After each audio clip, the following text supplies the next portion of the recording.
Welcome back, welcome back, welcome back to science. All right, guys, so today we're talking about blood, the different parts of blood and what's making up blood, and ultimately how each of the little parts that are in blood, whether it's the white blood cells, the platelets, or the red blood cells, their involvement, what they do, their percentages, and we're going to get into lots of things here. So let's go ahead and start with an introduction on what blood is. Blood is a liquid matrix. It's the thing that you're going to actually um, it's going to do so many things. So let's talk about some of those things. It's going to, one of those is as your body is warming up in the summer months, or maybe you're just in a warm environment, your blood vessels is going to help fix that overheating preset that you naturally would go to. So one of those is that in cold weather, this blood vessels on our skin is going to vasoconstrict, getting smaller. As it does that, you have less blood that's near the weather, the extreme cold weather. The blood vessels that are more interior are going to vasodilate. So you're going to have the same volume of blood. You're just going to change the blood flow to be more internal opposed to the external surfaces. If you look at something like, let's say, the opposite is occurring. Let's say that you're in a very warm environment and you're sweating and you're trying to cool yourself down. The moisture that's on your skin is going to cause wind to catch that, and that wind is going to cool that down. And so, in really warm environments, we're going to vasodilate towards our surface. The vessels that are more interior are going to vasoconstrict. And so, we're going to change the diameter of our blood vessels to be able to maintain our roughly stable internal environment with our temperature of 98.6 roughly. Some people are going to be just naturally higher. Some people are going to be just naturally a little bit lower. So anyway, blood is a connective matrix. It's a type of connective tissue. We talked about the four different connective tissues, the MENC, the muscular, epithelial, nervous, and connective. This is in the category of epithelial, in the category of connected. And in connective tissue, there's only one fluid matrix, and this is it. So this is a fluid. Eventually, we'll get to the point of talking about arteries and eventually going to arterioles down to the capillary beds, where it's then going to be picked up by the venules. But in those capillary beds, we have vessels that are going to be leaking fluid on purpose. This fluid is called interstitial fluid. The interstitial fluid, you're going to see some kind of, you see edema and stuff like that from a leak of interstitial fluid. And this is one of the major liquids that's involved in developing lymph. We'll get to lymph when we talk about that system, lymphatic system.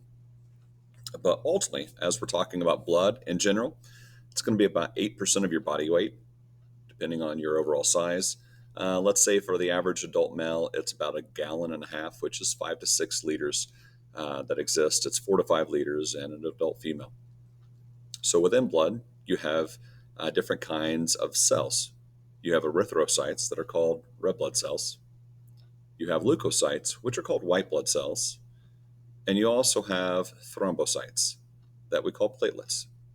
Thrombocytes, you may notice that a cell is cell fragments because it's going to actually be a megakaryocyte part. We'll talk about that later, but it's a cell fragment, and it's going to be deeply involved in the process of clotting.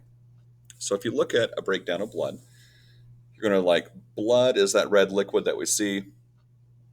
And when we see that blood overall, what is that blood? You're going to have 45% that's going to be formed elements. Formed elements, you're like, what? And you're going to have 55% that's going to be plasma. So plasma is going to be a straw colored liquid. Straw colored as in like yellow, like what you would see in a barn. So kind of like a urine color.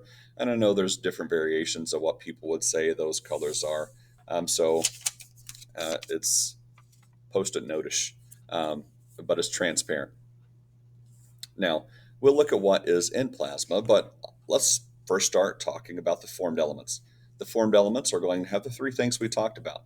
The thrombocytes, the leukocytes, and the erythrocytes, being the platelets, the white blood cells, and the red blood cells.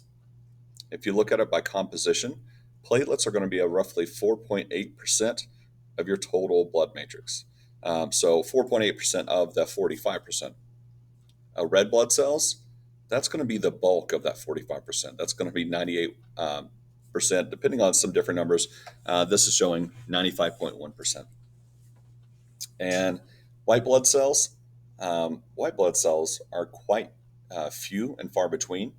And we're going to look at the different types of white blood cells, the granulocytes and the agranulocytes, and the 5 different cells that are in 3 in one and 2 in the other, as we look at the leukocytes, specifically with the lymphocytes and the monocytes. And anyway, so when you look at white blood cells, you can say, like, what are some examples of the white blood cells?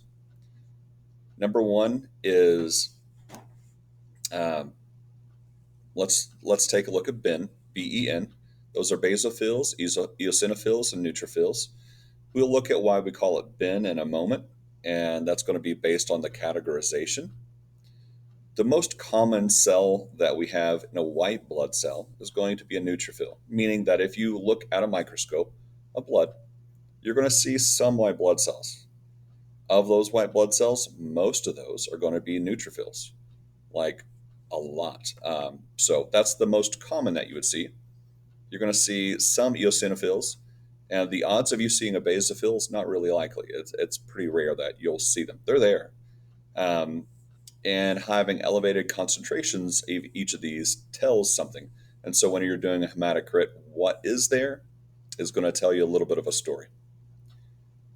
So the other two are going to be the monocytes and the lymphocytes. The lymphocytes are the second most common, and so I think it'd be a fair question to ask, what is the most common white blood cell? You could easily say neutrophil. What is the most common lymphocyte? Excuse me, second most common, and you'll get the lymphocytes. And so those are the two most common. The others are going to be the monocytes, the eosinophils and basophils, in that sequence. All right, so that's going to make up what we're going to call the formed elements.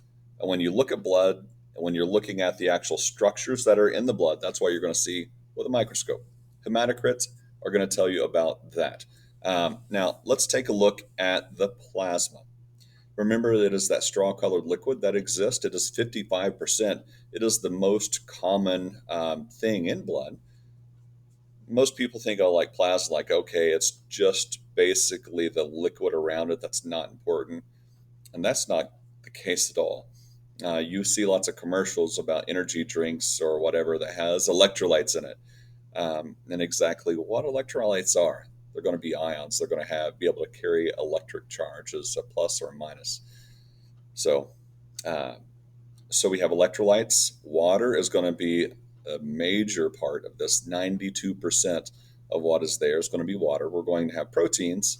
And when we look at proteins, we can break that down into, like, okay, what kind of proteins are we going to have? We'll have the albumins, the globulins, and the fibrinogens. So those are all going to have different roles, different things that they do. So those are the proteins that you'll find in the plasma. There's also some other things like waste. The metabolic waste that you have, it's going to be in the blood and hopefully filtered out eventually at the kidney whenever it's cleaning your blood at the glomerulus. All right, we also have nutrients, vitamins, hormones, and hormones is a recent topic for us, so we're familiar with those, but those are going to be in a very small concentration. Notice that that percentage is not even given because it's less than 1%. There's also blood gases.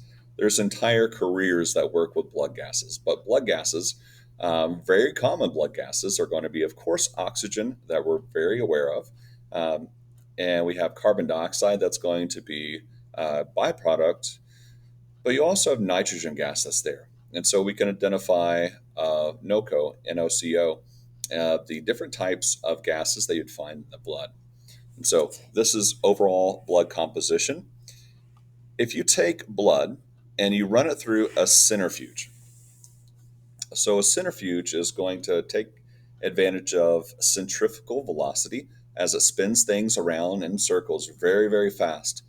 And it's going to separate things out based on its weight, its mass. So the heaviest things are going to move towards the bottom, and the things that are the least heavy are going to be by default towards the top. And so blood plasma is going to be towards the top. If you look at the different percentages that you're going to find, that's going to be the 55% we're looking at. So it's clear, strawlish color. It's going to be the top of the centrifuge. All right. If you look at the bottom of this test tube, that bottom is going to have that 45% that's going to be there. And once again, these are rough numbers. And so we're plus and minus different things. And so if you're like, this one says this, we get it. We're talking roughly 45% that's going to be there. And so we can say that most of that is going to be red blood cells because remember that 95.1% of that is red blood cells. Now, at the very upper part of that, you're going to have fats. So this is our test tube. We have our plasma here. We have our cells here, but kind of in the middle, we have an area that we're going to call the buffy coat. The buffy coat is going to have white blood cells along with um, some adipose tissue, some fat that's going to be there, and it's going to be less than 1%. And when we look at the overall composition of blood, it makes sense why our white blood cells are going to be in such small amount. And if you look where they are, they're a little bit lighter than a red blood cell. And so they're going to be on top of all the red blood cells, but they're going to be heavier than the plasma. So if you're ranking them by mass randomly because you choose, you would have that red blood cells, you would have the white blood cells, and you would have that plasma that's going to be there. So the percentage of red blood cells that are going to be in that blood, in that 45% that we see towards the bottom, that's going to be called a hematocrit. So when you see the word hemato, think of blood, because blood in general is going to have that prefix of hemato associated with it. So here is a blood draw, and you can see as we have a needle that's going to be inserted into a vein, and we're going to have blood that's flowing through, filling this. Here's a blue cap tube. And within that, you have white blood cells, you have platelets, you have red blood cells. And notice that the white blood cells are quite a bit larger, but they're way fewer by number. If you're looking at a centrifuge, so this structure that they have right here, you put the different vials, the test tubes, equally spaced and equally volumed apart, and you're going to spin it down at a very, very high rate. So when I'm talking about a high rate, I'm talking about thousands of revolutions per minute. And so it's really spinning.